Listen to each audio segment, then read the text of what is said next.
কেন অবাক হয়ে আমি পথের বাঁকে দাঁড়িয়ে, তুমি জোছনা হয়ে একা কোথায় বলো হারিয়ে।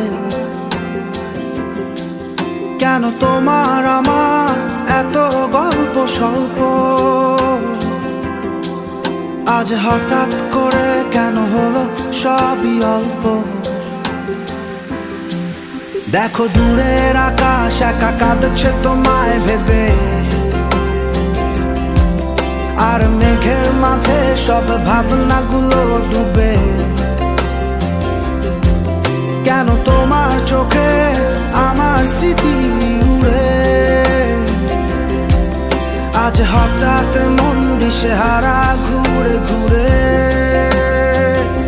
কেন পারি না, ভুলতে পারি না আজও তোমাকে।